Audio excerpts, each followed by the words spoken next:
This is a literacy message from Learning Support Services of PVNC Catholic School Board.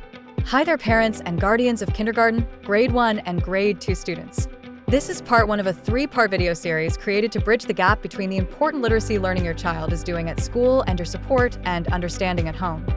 This series will explore what literacy instruction looks like in our classrooms, how you can support your child's literacy at home, and how we are using a universal early reading screener to check student progress. Let's jump into our first topic, what literacy instruction looks like in our classrooms.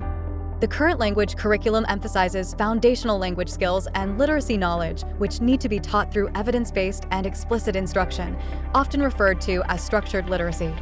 Structured literacy is the application of years of research in the area of reading.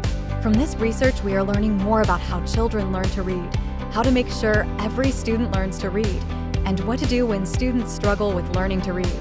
As a board, we are shifting our instruction to follow a sequence of steps that reliably and effectively develop skilled readers.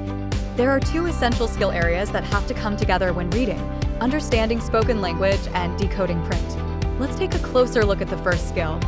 The foundation of reading is understanding spoken language. It is important for students to know and use lots of words. Listening and speaking are important foundations for reading. This includes understanding the meaning of words and communicating ideas clearly through speech, using complete sentences. Phonemic awareness is an activity we can do with our eyes closed. It can be developed even before students name letters or can attach sounds to each letter. The sounds in words are called phonemes. Being able to blend sounds into whole words and being able to separate words into individual sounds are essential building blocks of reading and spelling. Now, let's take a closer look at the second skill, decoding print. Working with phonemes is important because each sound is represented by letters to write words. The connection between sounds and letter symbols is called phonics.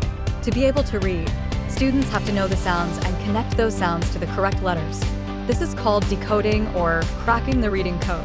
When decoding, we connect letters to their sounds and blend those sounds to form words. When spelling, we connect the sounds to the correct sequence of letters. Knowing the names of letters and how to write them will also help with learning to read and write. By teaching using an evidence-based program, students learn to decode and read with confidence. Once students can read a word, they can connect the word to its meaning. If students have a strong oral vocabulary, this connection happens automatically. This connection between decoding and understanding the word is what leads to reading comprehension.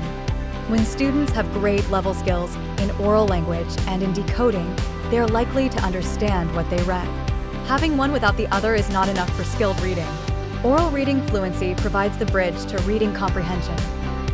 We hope this brief overview of early language and reading skills opens up the conversation about the literacy instruction occurring in our kindergarten, grade 1, and grade 2 classrooms. Home and school partnerships are essential for student success. Stay tuned for our next video where we will explore how you can support your child at home to develop as a proficient reader. If you are interested in learning more, visit the Ontario Ministry of Education website, a ministry-supported learning hub called ONLIT, spelled ONLIT, or contact your child's teacher to learn more about their reading progress.